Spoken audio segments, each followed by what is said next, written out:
Right. There? No? Nothing? No? We swapped it. Yeah, okay. Better? No.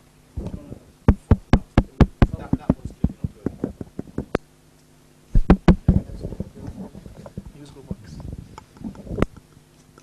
Yeah, this is good. Right, so the recursive DNS rant. This one is about some observations that I did recently. So what I did is I took a 24-hour packet capture of a recursive DNS of a fairly small ISP and did some analysis on it and came up with some conclusions. But before that, there is some stuff on DNS security because it's all it's a popular topic now, and I figured I can't just skip the topic and go to the part that I'm interested in. The Dan Kaminsky vulnerabilities, we've known for this stuff for ages, right? And we did nothing about it. I taught a network security course at the University of Sofia with a bunch of other guys, and I've been telling this stuff to students back in 2000, okay? And I'm sure a lot of people that do deal with DNS or DNS implementations knew about this stuff. The new thing is it's a practical exploit, right? It makes it a lot more practical to exploit. Obviously, DNSSEC is the solution, but until the whole world is on DNSSEC, we also need to do some other stuff about it. And RFC 5452, please read it. It's from 1 year ago, and I hope most of you have already implemented it. Okay, and it basically lists 3 things that every recursive DNS server should do in order to mitigate the attack. Okay, which are query matching rules, which should have been implemented some time ago, extending the query ID space using ports, which is basically using random ports when sending queries out. And there is also the spoof detection and countermeasures, which is when you detect that you're trying to be spoofed, you start sending queries over TCP or do something, right, to mitigate the risk. So my question to you is, and if you can do a show of hands, how many of you actually implemented this, right? And the answer is 2. Okay, that's not a good answer. There's this, what is it called, John? Kaminsky. Someone was Kaminsky. And it's too simple, right? If you're running a recursive DNS server, it's too, without these measures, and it's too simple for someone to replace Google.com or whatever com in your DNS server, recursive DNS server with their IP addresses, right? And the other thing is, there's this thinking that, well, what if you do anything serious on the internet, you should be doing it over SSL. I'm not entirely sure that all of the root certificates listed in browsers right now are that safe, okay?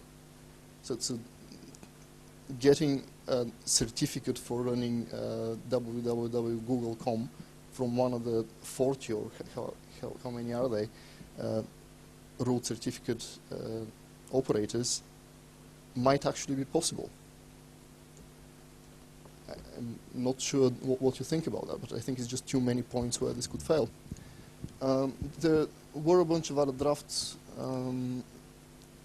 and I wasn't involved, obviously, in this process at all, and DNS is not my thing, but it seems that some of the recommendations of these drafts got wrapped up in the RFC, the 5452 RFC, while others were just dropped, okay? And some of the other interesting ones are the OX20 recommendation, which is basically using case of letters in the query to add some more entropy. So you have like 1 bit per letter in the query, more entropy. You have query repetition, which is an obvious one. Random source port, random nonce prepending. That is the idea that if you're going to be, if you're asking, say, the root servers about the addresses of the UK DNS servers, you might as well append a long random string in front of UK and get the answer for that, right? Which gives you a lot more entropy. But this one is flawed. There are some issues with it. I can talk to you about it afterwards. And calculating entropy and maintaining bad ID counts. This is about the security thing. Hopefully, all ISPs would have a good implementation of these.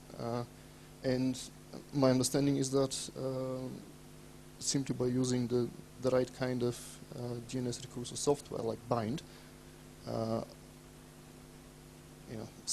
fixes these issues for you if you're using the right version. Okay. The public recursive DNS stuff. Basically, these guys, including OpenDNS, made this popular. I don't know why the media paid so much attention to them, but for some reason OpenDNS made this popular.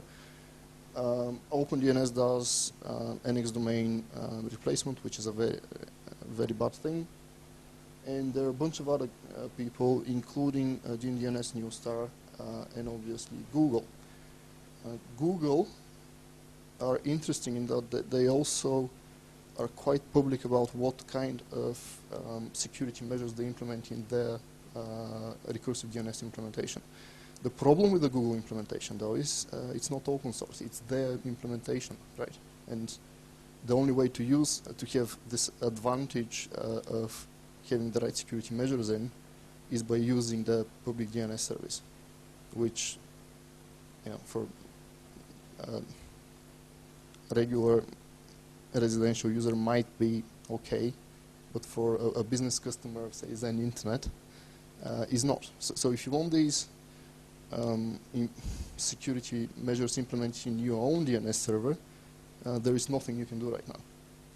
You probably need to go and write your DNS software from scratch to get the improved security and improved performance. So Draft OX20 and nonce prepending the Google public DNS does. The IP addresses are quite nice. They kind of found nice IP addresses. In terms of performance, they also do a couple of other things, which are shared cache and prefetching, which are quite interesting. You should look at them. And this is on for the security stuff. This is the analysis that I did. And to be honest, I wasn't at all impressed with the performance of that particular recursive DNS server. I do not know if that was caused by the particular implementation or the server it was running, something wrong with it, although I don't believe it. And there are two observations that I'd like to share with you. One is, 1 in every 20 queries takes more than 400 milliseconds to answer. And in my mind, that's unacceptable. Okay, I don't know if you've done anything like that with your own DNS servers, which is basically do a packet capture and see how much time it takes to for it to answer the queries. But in my mind, this is unacceptable performance. And there is a lot can be improved in this by using various techniques. And the interesting thing that I managed to take out of that is it seems that the particular recursive DNS server, which is Unbound, chooses the authoritative service it talks to at random, which might be good for security, but it's very bad for performance. So if you have a global TOD, a common net zone server on 2 milliseconds from you, why would you send queries to someone who is 100 or 200 milliseconds away from you? Okay, so that's the red line down there is your best server, which is the closest GTOD server, and the blue line is the average GTOD response time. And I'd very much like to know your opinion on this.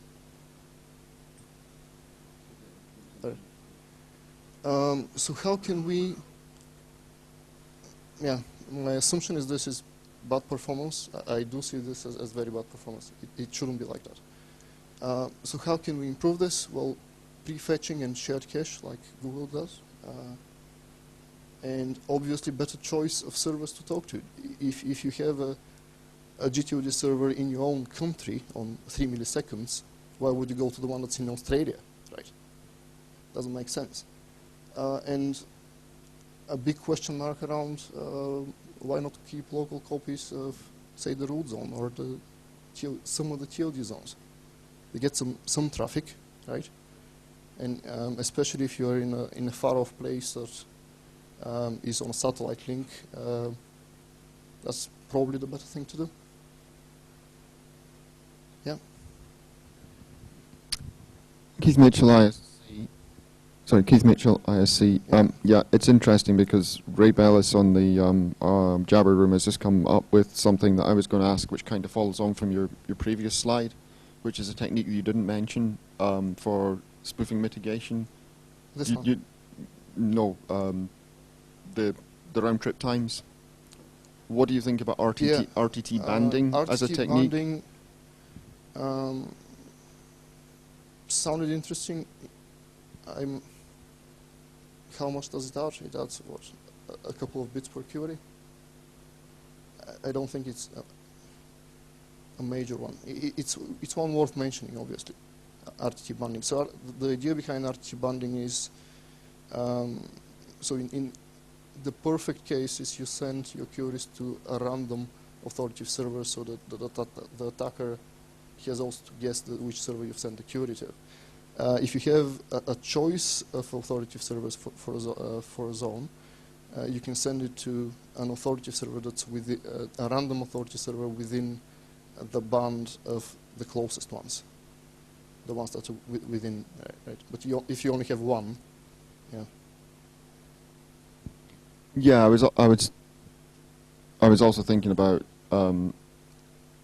You assume that once you start using a particular server, you expect the RTT from that server to fall within a particular plus or minus range. Oh, okay. So if you then see a response which comes outside that range, then it's potentially coming from somewhere different, and therefore it's likely to be a spoof. Yeah, you're right.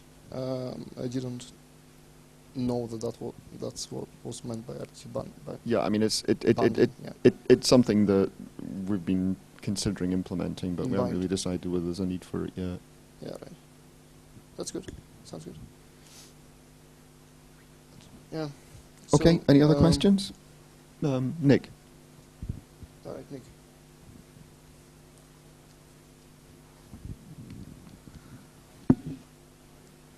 Just talk. Hello? Hi. Sorry, Nick Hilliard, Onyx again. RIPE provide a quick testing tool. If you send a TXT query to test.rs.ripe.net, it will tell you if your DNS resolver is eDNS capable and various parameters. That indicated a couple of weeks ago, the last time I looked at it on Google's DNS servers, that Google's DNS servers really weren't eDNS capable, in that they were limited to replies of 512 bytes. But since then, it doesn't seem to work anymore, or at least not with Google servers. So I think there's a huge conspiracy out there. Yeah, there is, as long as we give critical infrastructure to some private company, there will be these conspiracy theories. Right, and then there is a good reason for that. Yeah, only from China.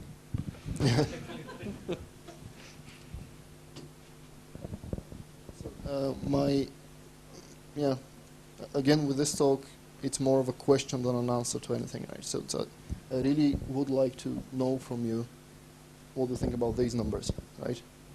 Do you think this is normal for recursive DNS?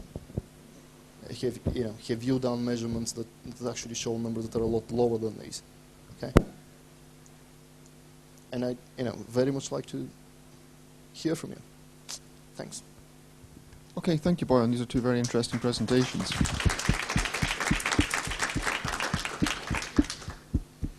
Okay, it's coffee time. So can we all be back by 10 to 15 minutes from now? I suggest we leave the data center tour to the end of the day. Just plug on.